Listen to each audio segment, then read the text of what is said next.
Do you know the guardians of childhood? One of them is the man in the moon, and we're going to read about it today.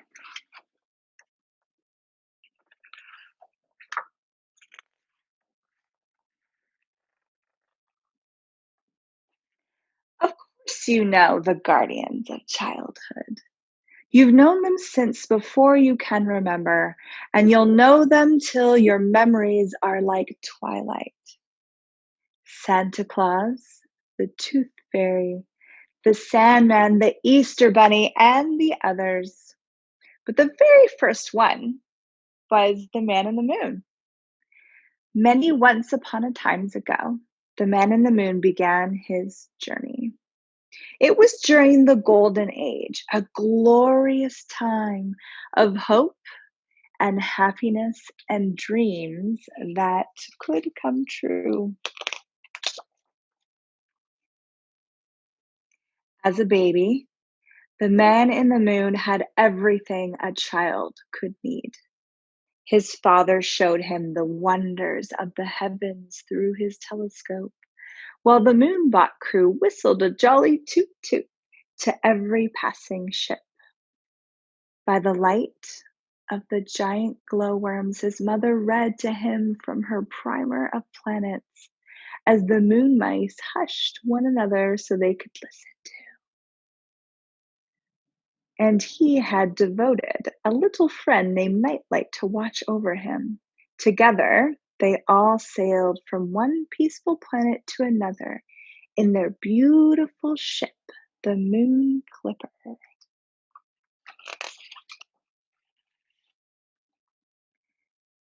At night, the Moon Clipper was designed to turn into a moon. So Nightlight called the baby the Little Man in the Moon, or MIM for short.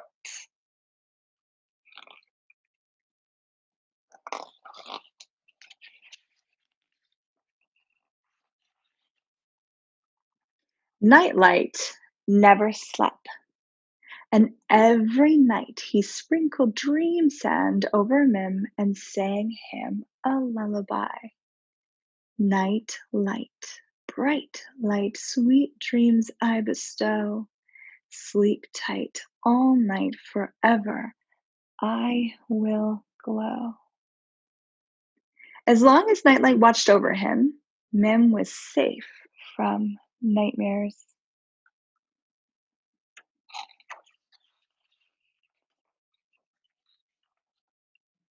But darkness came to the Golden Age. It came in the shifting shape of Pitch, the king of nightmares. He had heard of the boy who had never had a nightmare, and this he could not abide. So he vowed to make that boy his own, a prince of nightmares. In search of Mim, Pitch sailed in his nightmare galleon on waves of fear, plundering planets and extinguishing stars, and scuttling every airship that crossed his path. Mim's parents knew of the perfect place to hide, an uncharted little green and blue planet in a distant galaxy. It was called Earth, and it had no moon. The Moon Clipper glided in deepest silence, speeding away from Pitch's darkness. Suddenly, out of the gloom, the nightmare galleon appeared, so close to Mim could see Pitch standing on the bow. Toot toot, asked the baby. Where is that oh so innocent child who has never had a nightmare? Pitch demanded, glaring straight at Mim. Then he signaled the attack.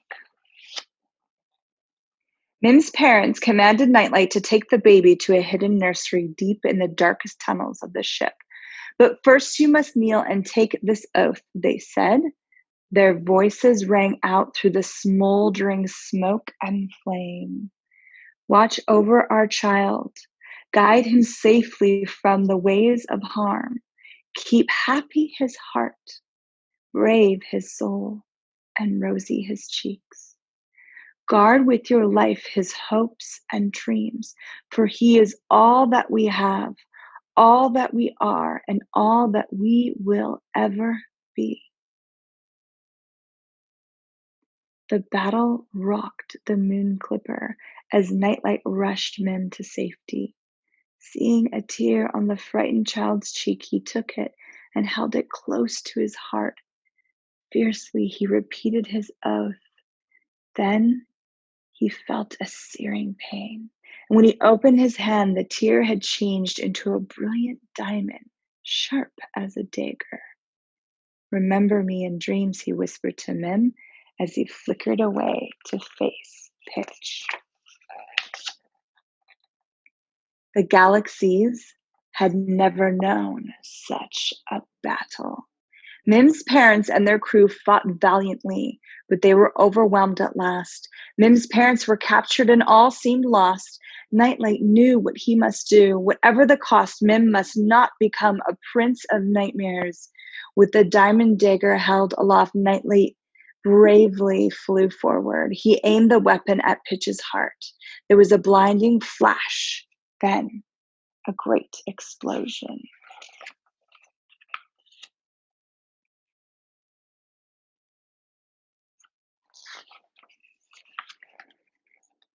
When all was still, Mim crawled up to the surface. Toot toot, he whispered. His parents didn't answer. He looked around him. Pitch and his galleon had vanished.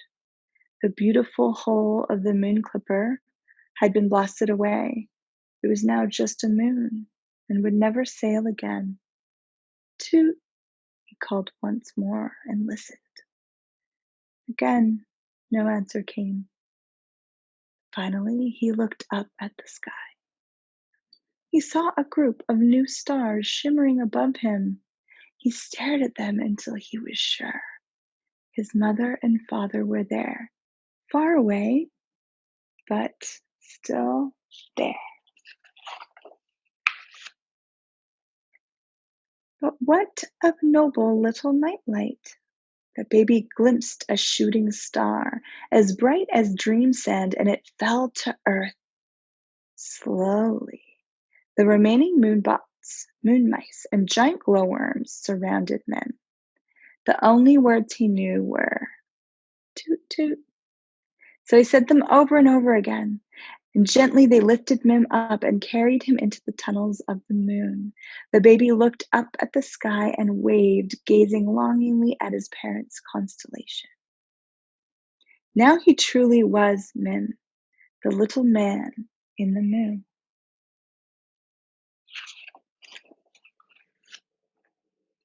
Mim's new life had many comforts. Every night, one of the lunar moths would circle the moon with Mim on its soft, woolly back. He stayed awake long enough to see his parents' constellation, and then he would sleep and dream of Nightlight and their gentle golden age. As time passed, the moon became a planet-sized playground for the boy. There was so little gravity that with one hop he could bounce over the tallest mountains. After a long day of adventuring, dinners were always a treat. Lunar ice cream, comet surprise, space juice nectarine, and each meal was lit by schools of starfish that swam through the evening sky.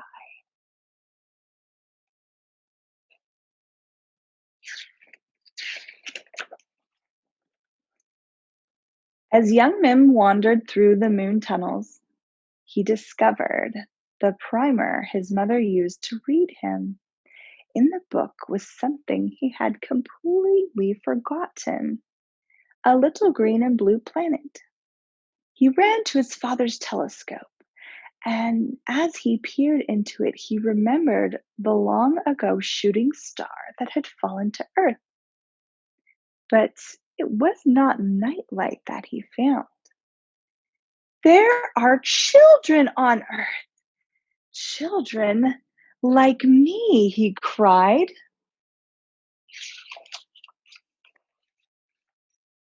Years went by, and the man in the moon was no longer a little boy. His new friends on Earth were very far away, but their lost balloons often floated up to the moon.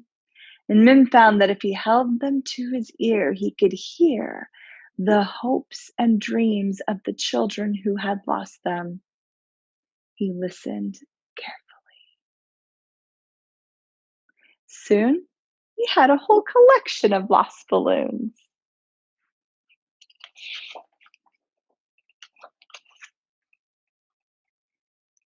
Mim learned that sometimes the children just needed a toy or a candy or a prize or a sweet dream or a good story to cheer them up. So Mim gazed down upon the earth, scanning mountain tops so remote they were hidden in clouds, where he found a grand toy maker to make the children toys, a regal rabbit to make them candy eggs, and a fairy from the kingdom of Punhan Ilu to leave prizes under their pillow. He even found a sleepy little fellow on a faraway island who seemed to know all there was to know about dreams. And lastly, Mim brought the children of Earth a lovely lady who would tell them stories.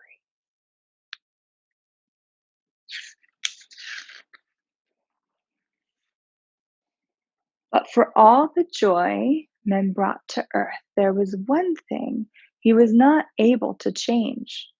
The children were still afraid of the dark. Although Pitch and his nightmare men were nowhere to be seen, Mim knew that the children still had nightmares. And after all this time, he had never had one himself. Mim thought he would know everything when he grew up, but of course, he did not. This growing up is tricky business, he said to himself. Every day he listened to the lost balloons and watched the children through his telescope and wondered, how could he help them? If only I could find them a friend like Nightlight, he thought.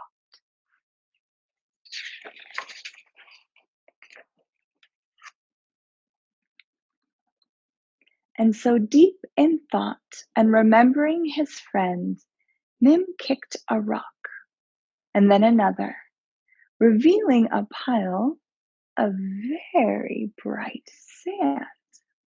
He stopped and stared. It reminded him of the dream sand that Nightlight had sprinkled over him when he was a baby. Mim laughed to himself and went on kicking rocks. He had an idea.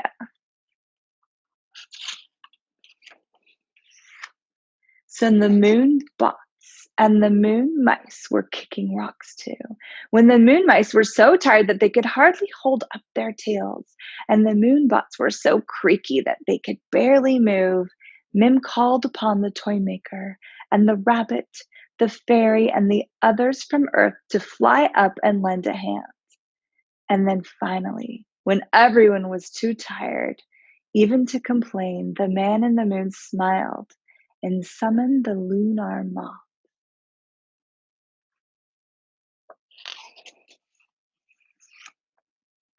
The bright sand had made the moon 100 times brighter. Now, the children of Earth will see the moon's smiling face and know they have a nightlight to guard them forever, said Mim. And for a moment, the distant stars of his mother and father sparkled more brightly than ever before. Mim began to sing. It was an old song, a beloved song, and they all joined. Night light, bright light, sweet dreams I bestow. Sleep tight all night, forever I will glow.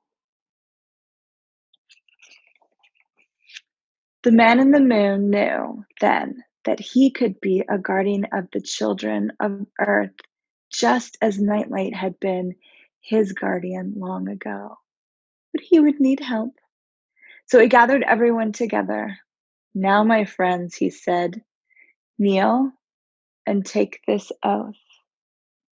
It was much like the one Nightlight had taken long ago, and now it would be their own. We will watch over the children of Earth, guide them safely from the ways of harm, keep happy their hearts, brave their souls, and rosy their cheeks. We will guard them with our lives, their hopes and dreams, for they are all that we have, all that we are, and all that we ever will be. So began the guardians of childhood.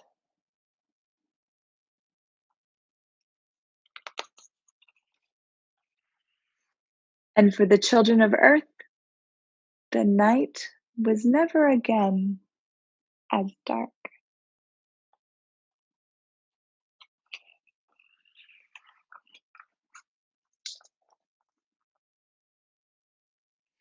Thank you for reading this with me. And what guardians of childhood are you aware of that maybe you have never allowed yourself to believe in or acknowledge? What if there are truly beings watching over you? See you on the next book.